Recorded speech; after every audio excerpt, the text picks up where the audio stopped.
مخاطبین از رسانه پشت پرده. ماجرای فیلم استاندار سابق یادتونه یعنی تیم زنه میگه که منم دالشونی رو آقای گلزار جابجا کرد. درود به مخاطبین عزیز، بنده امین فردین. خوشحالم که به همراه تیمم بار دیگه با یک برنامه پشت پرده دیگه با شما هستم. امیدوارم که هر کجا این کره خاکی که هستید و صدا و تصویر من رو میبینید و میشنوید حال دلتون خوب باشه، جیبتون پرپول باشه و از همه مهمتر سالم و سرار باشید. یه خبر توی رسانه ها منتشر شد با این تیتر که درخواست حذف احسان علیخانی و توقیف برنامه جوکر صادر شده به دلیل شوخی های جنسی و اروتیک. امروز میخوام راجع پشت پرده برنامه جوکر با شما صحبت بکنیم و اینکه اصلا این بیانیه توسط کی صادر شده و چرا صادر شده و اینکه وقتی کامنت های مردم رو میخوندم زیر خبری با تیتر اینکه جوکر و احسان علیخانی قراره که اصطلاحاً تعطیل بشه و احسان علیخانی هم ممنوع کار بشه، مردم میگفتن که آقا این آخوندها و اون سیستم چه مشکلی با شادی مردم داره.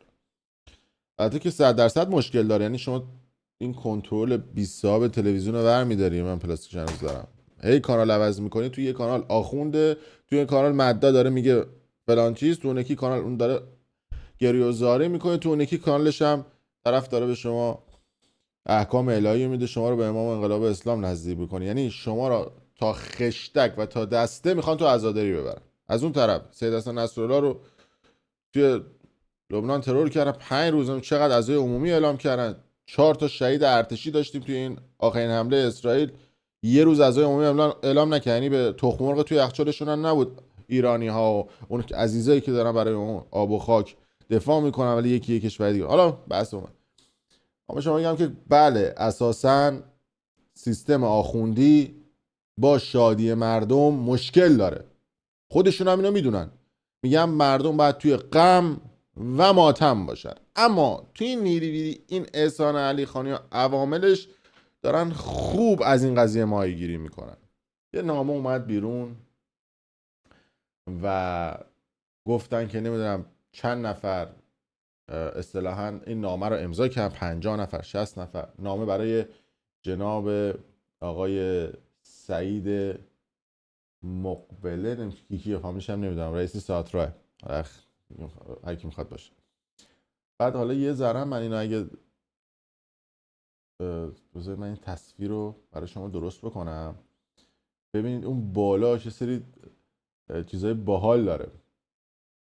اون بالاش نوشته شده که خانواده نمیدونم شهدا و ایثارگران و نمیدونم خانواده معظم و معزز شهدا. اینجا من برای شما یکم اینو باز بکنم. به همین راحتی. بله، مهم بود باز کردم. ببینید نوشته شده که امضای خانواده شهدا و مردم شهید پرور کجاست؟ اصفهانه کجاست؟ و اولا اینکه شهدا رو سر ما مردم جا دارن، اما دلیل بر این نمیشه که حالا شما شهید شدید راجع به هر قضیه بخواید اظهار نظر بکنید. خود شهیدا که نه، خانواده‌شون.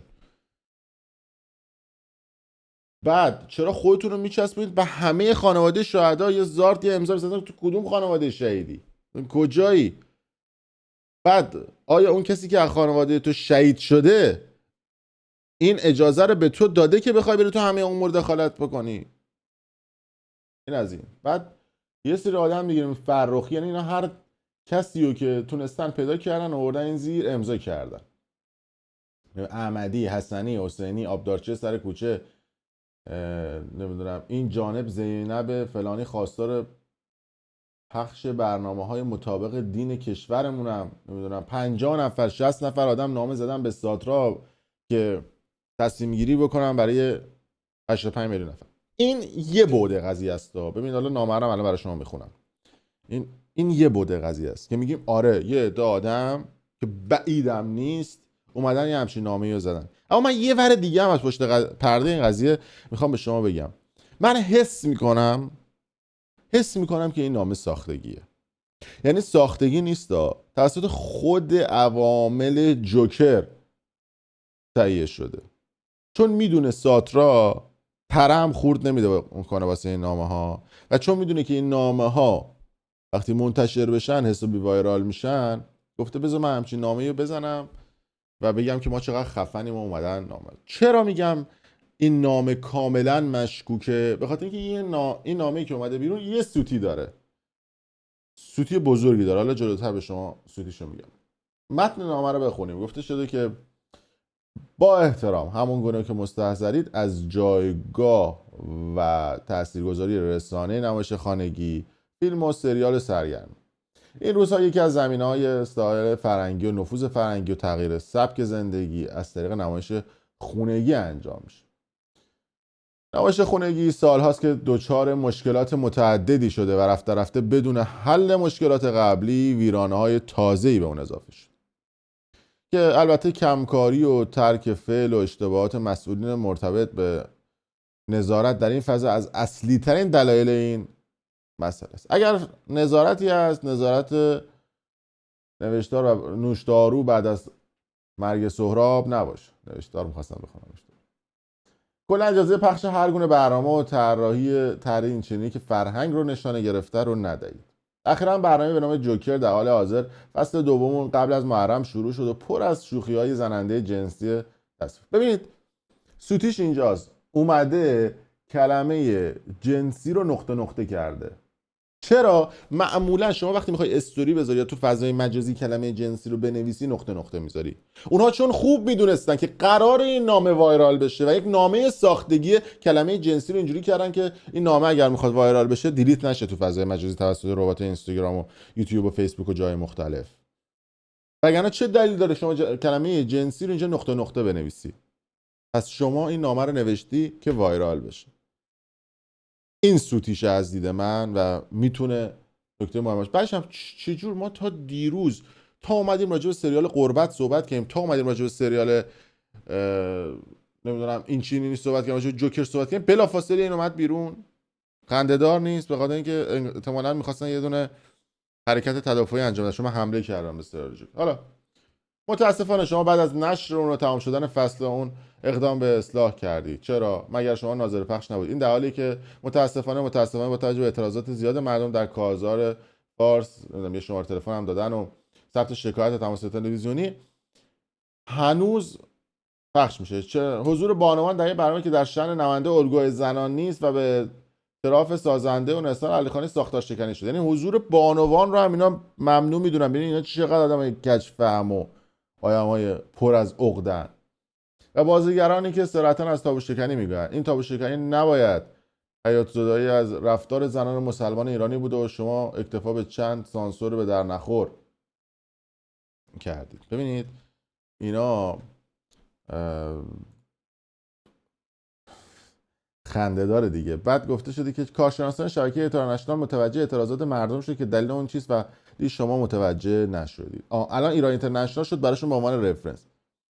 چرا میگذارید احسان علیخانی از کشف حجاب حمایت کنه و حامی اغتشاشات باشه؟ افکار انحرافی خود را به نام حمایت از زنان خیلی نرم و نرمالیزه کند و بخواهد فرهنگ زنان ما رو به قبل از انقلاب برگردونه. جواب این همه ساختار شکنی و سانسور نیست. از رسانه‌های زرد که از اونها حمایت میکنن نترسید. خواهشمند است به فصل آینده جوکر 2 علیرغم مغلطه‌های احسان علیخانی که حق و باطل رو ترکیب میکنه برای چه خانم و چه آقایون که نمونه بارزی از تهاجم فرهنگی نفوذ فرهنگ تقلیدی غرب هستن، از جمله لمس نامحرم و رقص و خوانندگی خانم‌ها پر از خشونت و خشم است، اجازه پخش ندهید. اینجا فرهنگ غرب مشکل داره ولی اونجایی که برقصن و اینا موردی نداره. اینم در خوش خنده داره. بعد لطفاً به کل برنامه‌های نمایش خانگی به خصوص جوکر استیدگی شود. لطفاً استیدگی شود. اینا اصلا کیان اومدن امضا کردن؟ بعد اینکه نوشته این جانب نسبت به اجرای جوکر اعتراض دارم. لطفاً هر گونه نمایش رو. حالا جالبه که صفحه دوم این چنین نبوده. بعد یه سوال فنی و سوال خیلی مهم. این نامه رو اصلا کی تهیه کرده؟ اولین بار توسط کدوم رسانه این نامه منتشر شده؟ این نامه فقط و فقط هدفش به جنجال کشیدن و دیده شدن بیشتر سریال جوکر یا همون رئالیتی شو جوکر. ایراد هم نداره. بذار اتفاق بیفته. ولی میخوام به شما بگم که دیگه مردم و شما یه چیز دیگه فرض نکنید. حالا مردم خودشون آگاهن، ولی چون خودتون هم میدونید که کسی واسه این نامه ها تخم مرغ هم خورد نمیکنه، نه متوقف میشه نه چیزی. چون من دیروز اومدم یه افشاگری کردم، گفتم که آره جوکر متوقف شد روز پنجشنبه، اولین ویدیوش اومد بیرون، اولین فصلش اومد بیرون، روز جمعه اعلام کردن توقیف شده. خب طبیعتا اگر میخواست پخش بشه بعد هفته دیگه پنجشنبهش پخش میشد دیگه، یه هفته فرصت داشتن. چهارشنبه شب ساعت 11:59 و 59 ثانیه اومدن گفتن جوکر توقیف شده. رأس ساعت 12 شب که میشد توی پنجشنبه گفتن از الان آزاده که شما میتونید فردا صبح اینو پخش بکنید جوکر رو.